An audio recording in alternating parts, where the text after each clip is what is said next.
پاکستان میں 8 general elections کا data بتاتا ہے کہ جو 18 سے تقریباً 30 سال تک کی عمر کے لوگ ہیں ووٹ جو ان کا ٹرن آؤٹ صرف 31% رہا. یعنی آپ یہ دیکھیں کہ یوتھ کی پارٹیسپیشن ماضی میں کتنی کم رہی اور اس مرتبہ ایسا ہوتا دکھائی نہیں دے رہا, اس مرتبہ یہ بڑھتی دکھائی دے رہی ہے.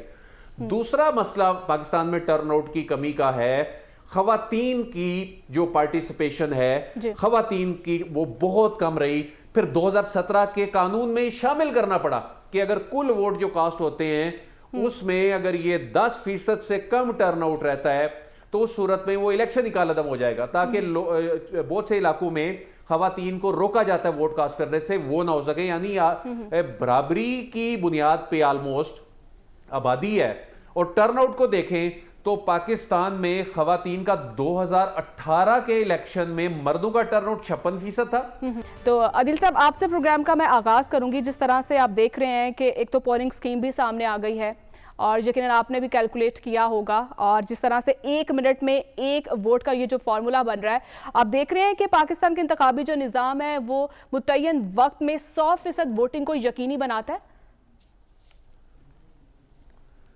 دیکھیں 100% ووٹنگ تو دنیا میں کہیں بھی ممکن نہیں ہے, ہوتی نہیں ہے. ویسے تو دنیا بھر میں جو ٹرن آؤٹ ہے گزشتہ 2 دہائیوں کے دوران اس میں اوورال کمی دیکھی گئی ہے گلوبلی, لیکن کچھ ممالک میں اس میں اضافہ بھی دیکھا گیا ہے. پاکستان میں اگر ہم گزشتہ 9 جنرل الیکشنز کا جائزہ لیں تو اس میں اوسطاً ٹرن آؤٹ جو بنتا ہے وہ 45% بنتا ہے.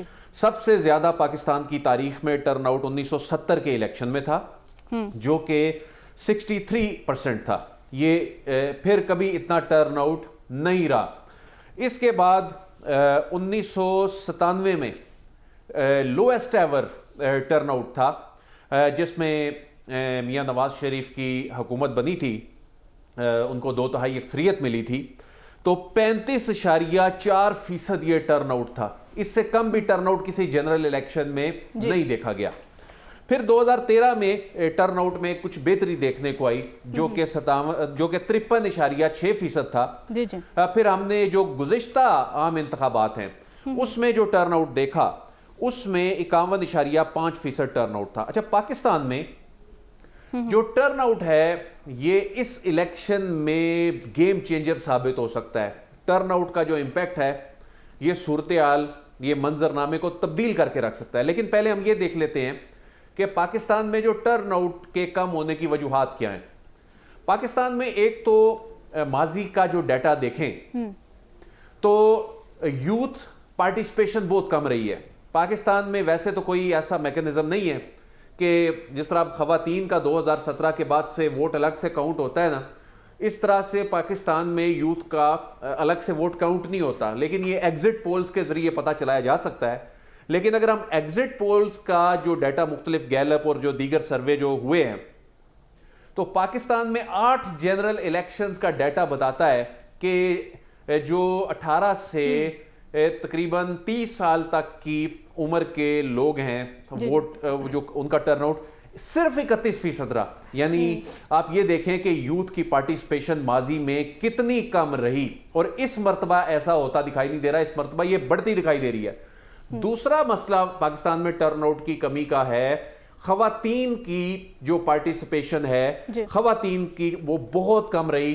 پھر 2017 کے قانون میں شامل کرنا پڑا کہ اگر کل ووٹ جو کاسٹ ہوتے ہیں اس میں اگر یہ 10% سے کم ٹرن آؤٹ رہتا ہے تو اس صورت میں وہ الیکشن ہی کالعدم ہو جائے گا, تاکہ بہت سے علاقوں میں خواتین کو روکا جاتا ہے ووٹ کاسٹ کرنے سے, وہ نہ ہو سکے. یعنی برابری کی بنیاد پہ آلموسٹ آبادی ہے. اور ٹرن آؤٹ کو دیکھیں تو پاکستان میں خواتین کا 2018 کے الیکشن میں مردوں کا ٹرن آؤٹ 56% تھا اور خواتین کا ٹرن آؤٹ تقریباً 47% تھا. تقریباً 1 کروڑ ووٹ جو ہے اگر نمبرز کو دیکھیں تو خواتین کی پارٹیسپیشن نہ ہونے کی وجہ سے کم پڑا. اس مرتبہ اگر دیکھیں 100% تو ممکن نہیں ہے نا, ہم تو کہہ رہے ہیں کہ پاکستان میں اگر یہ 2018 میں 51% تھا, اس مرتبہ اگر یہ 61% بھی ہو گیا تو کیا امپیکٹ آئے گا؟ وہ امپیکٹ موجودہ ووٹرز کی تعداد کے مطابق بنتا ہے 1,27,00,000 ووٹر کا فرق پڑ سکتا ہے، اور یہ 1,27,00,000 ووٹر گیم چینجر بن سکتا ہے۔ وہ کس طرح گیم چینجر بن سکتا ہے؟ ہم 2018 کے دیکھتے ہیں کہ کس جماعت کو کتنا ووٹ پڑا۔ جو پاکستان تحریک انصاف جس نے حکومت بنائی اس کو 2018 میں 3,38,00,000 ووٹ پڑے تھے، اور جو دوسرے نمبر پہ جماعت تھی اس کو 2,58,00,000 ووٹ پڑے تھے، اور تیسرے نمبر کی جو جماعت تھی وہ پاکستان پیپلز پارٹی، یعنی دوسرے نمبر پہ نون لیگ تھی، تیسرے نمبر پہ پاکستان پیپلز پارٹی تھی، سے 1,38,00,000 ووٹ پڑے تھے۔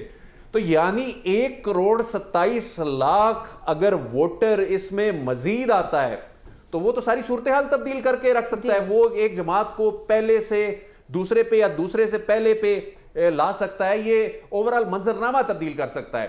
تو ہم اگر بھارت میں دیکھیں، بھارت میں 2019 میں جو الیکشنز ہوئے اس میں وہاں پر دیکھا گیا ہے کہ یوتھ کی پارٹیسپیشن بہت زیادہ بڑھتی چلی جا رہی ہے، اور وہاں پہ بھی ہائیسٹ ایور ٹرن آؤٹ جو ہے 67% تک گیا تھا۔ ان انتخابات میں اگر ہم دیکھیں، جس طرح حسن صاحب بھی فیلڈ میں گئے، لوگوں کے ساتھ انٹریکشن کیا، ہمیں بھی جانے کا موقع ملا، جب لوگوں سے ہم نے پوچھا ان کی جو الیکشن سے متعلق اویئرنس بہت زیادہ تھی، لوگ بہت زیادہ، یہ سوشل میڈیا نے اس پہ بڑا کردار ادا کیا ہے، لوگ پولیٹیکلی بہت اویئر ہیں۔ تو اگر یوتھ جو ہے، ینگ ووٹر اگر نکلتا ہے تو اس الیکشن میں ٹرن آؤٹ پاکستان کی تاریخ کا بڑا ٹرن آؤٹ بھی ہو سکتا ہے، اور اس صورت میں یعنی جو سیاسی منظرنامہ ہے یہ اعداد و شمار اس کو تبدیل کر سکتے ہیں۔ جی ٹھیک ہے عادل صاحب، اسد صاحب آپ کی طرف آؤں گی۔ جس طرح سے عادل صاحب جو ہیں وہ ٹرن آؤٹ کی بات کر رہے ہیں، نارملی ہم دیکھتے ہیں کہ انتخابات پر اربوں روپے خرچ ہوتے ہیں، ووٹ ڈالنا جو ہے وہ قانونی ذمہ داری کیوں نہیں؟ اب فار ایگزامپل اگر کسی حلقے سے ایک بھی جو امیدوار ہے، جو کینڈیڈیٹ ہے، وہ 10% ووٹ لے کر جیت جاتا ہے، تو جو 90% ہے اس میں بھی تو لوگوں کی رائے شامل ہونی چاہیے، وہ کیوں میٹر نہیں کرتی ہے؟ تو کیا اس حوالے سے کوئی کرائٹیریا نہیں سیٹ ہونا چاہیے، کوئی قانون سازی نہیں ہونی چاہیے؟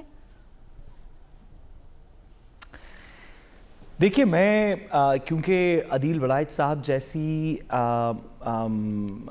دسترس تو نہیں رکھتا سیاسی معاملات کے اوپر، لیکن اپنا ناقص سا مشورہ یا انالیسز اس کے اندر دے سکتا ہوں، اور وہ میرا خیال ہے کہ عدیل صاحب کی بات کو اگر ہم غور سے سنیں تو یہ جو آپ کا سوال ہے اس کا جواب اس میں پنہا ہے کہ یہ قانون سازی کرنی کہ ایک منیمم مینڈیٹری 50, 60, 70, 80% ووٹ کاسٹ ہوں گے تو پھر الیکشن آگے چلے گا، یا جس میں لوگوں کی میکسیمم پارٹیسپیشن ہو، یا ایسے ممالک ہیں جہاں پہ جو لوگ ووٹ کاسٹ نہیں کرتے ان کے اوپر پینلٹی لگ جاتی ہے، ان کو ایڈیشنل ٹیکس دینا پڑتا ہے، جس طرح یہاں پہ NTN نمبر اگر آپ کے پاس نہ ہو تو آپ کو کچھ چیزوں پہ آپ کو بینیفٹ نہیں ملتا۔ اسی طرح ممالک ہیں جہاں پہ ووٹ نہ کاسٹ کرنے کے اوپر اس طرح ہوتا ہے، لیکن یہ کام تو کسی حکومت کو کرنا پڑے گا نا۔ اب دیکھیں جیسے کہ ہماری دلوں کے وزیر اعظم کی حکومت آنے والی ہے تو اس کو کرنا پڑے گا، لیکن مسئلہ یہ ہے، اور میں پھر سے گزارش کروں کہ کچھ باتیں کرتے ہوئے میرے مجھ ناچیز کے تو پر جلتے ہیں، عدیل صاحب اس کو زیادہ آرام سے بات کر سکیں گے، لیکن ابھی آپ کو عدیل صاحب نے بتایا کہ جب لوئسٹ ٹرن آؤٹ تھا نا پاکستان کی تاریخ کے الیکشنز میں تو نواز شریف صاحب کو 2/3 میجورٹی ملی تھی۔ جب لوئسٹ ٹرن آؤٹ تھا، جب ہائیسٹ ٹرن آؤٹ تھا تو آپ نے دیکھا کہ وہ 70 کا الیکشن تھا جہاں پہ عجیب سی کہانی ہو گئی، اس کے اوپر تو ہم کیا ہی بات کریں، پاکستان کی سالمیت کے اوپر ہم سب کی جانیں قربان۔ لیکن جب لوئسٹ ٹرن آؤٹ ہوتا ہے تو یہ جو وڈیرے اور بڑے بڑے چودھری اور ڈائنیسٹک پالیٹکس والے ہیں یہ جیت جاتے ہیں۔ تو اگر یہ حکومت میں آ جائیں گے تو یہ کیسے آپ ان سے قانون سازی کریں گے؟ اگر نواز شریف صاحب کو پتہ چل گیا یا پاکستان میں قانون ہوا کہ ہر شخص ووٹ کرے گا تو پھر کیا بنے گا ہمارے دلوں کے وزیر اعظم کا؟ میں آپ سے مہرین گزارش کرنا چاہتا ہوں کہ دیکھیے ایسے قانونی مشورے، ایسی کانسٹیٹیوشنل مشورے آپ نہ دیں۔ آپ جمہوریت کے خلاف یہ مشورے دے رہی ہیں، آپ جو مشورے دے رہی ہیں ان سے جمہوریت جو کہ پاکستان مسلم لیگ نون کا نام ہے اس کو ٹھیس پہنچے گی، اور اس طرح کی باتیں کرنے والوں کو ہم جلد از جلد کسی کیفے کردار تک پہنچانا چاہتے ہیں، اور اگر میں نہ بھی کر سکوں تو عدیل صاحب ضرور اس میں ہیلپ کریں گے، کیونکہ قانون سازی میں آپ تو ہماری ہیلپ کر سکتے ہیں نا، آپ ہمیں بتا سکتے ہیں۔ سعد رسول صاحب، یہ ٹرن آؤٹ بڑھنے سے جمہوریت کو ٹھیس پہنچے گی، کیسی باتیں کر رہے ہیں آپ؟ میں آپ سے کہہ رہا ہوں کہ اگر ٹرن آؤٹ بڑھ جائے گا تو پھر وہ دلوں کے وزیر اعظم کو کتنے ووٹ پڑیں گے، کیونکہ آپ نے ابھی ہمیں بتایا کہ جب لوئسٹ ٹرن آؤٹ تھا تو ان کی 2/3 میجورٹی تھی، جب ہائی ٹرن آؤٹس ہوئے ہیں تو ان کی حکومت نہیں بنی. تو میں صرف مہرین سے کہہ رہا ہوں یہ تو ماضی کا ڈیٹا ہے نا، اس کو چھوڑے مستقبل کی بات کریں.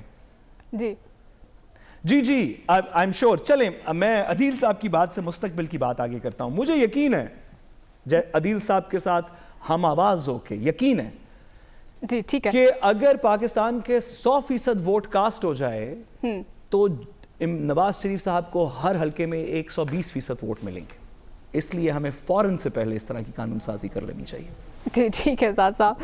اظہر صاحب کیا دیکھ رہے ہیں آپ کہ کیا الیکشن کمیشن کی جانب سے کچھ اصلاحات کی گئی ہیں؟ اگر ماضی سے ہم موازنہ کیا جائے، دیکھ رہے ہیں آپ اس بار کوئی سسٹم میں آپ کو کوئی تبدیلی لگ رہی ہے؟ دیکھیں اگر آپ ماضی کا ڈیٹے کی طرف جائیں تو آپ کو اندازہ ہوگا کہ 2002 سے لے کے اب تک انتخابی اصلاحات کے لیے کل 13 کمیٹیاں بنائی گئیں اور لگ بھگ کوئی 4 بار جو ہے وہ انہوں نے تجاویز تیار کی اور مختلف ادوار میں ہم نے دیکھا. 2013 میں بھی جب نواز شریف کی حکومت آئی تو انہوں نے کچھ انتخابی اصلاحات کے حوالے سے کام کیا. پھر 2018 میں تحریک انصاف کی حکومت آئی تو انہوں نے بھی کام کیا. اس سے پہلے پیپلز پارٹی کے دور میں بھی انتخابی اصلاحات کا نعرہ لگایا گیا اور بنیادی طور پہ جو اصلاحات کرنی چاہیے تھی صاف شفاف انتخابات کے لیے اس پر شاید زیادہ ترجیحات ان کی نہیں رہیں. اس میں دعوے اور پریس کانفرنس تو بڑی کی جاتی رہیں اور مجھے یاد ہے لیٹسٹ جو ہوئی اس میں سردار ایاز صادق صاحب تھے، اس کمیٹی کو ہیڈ کر رہے تھے.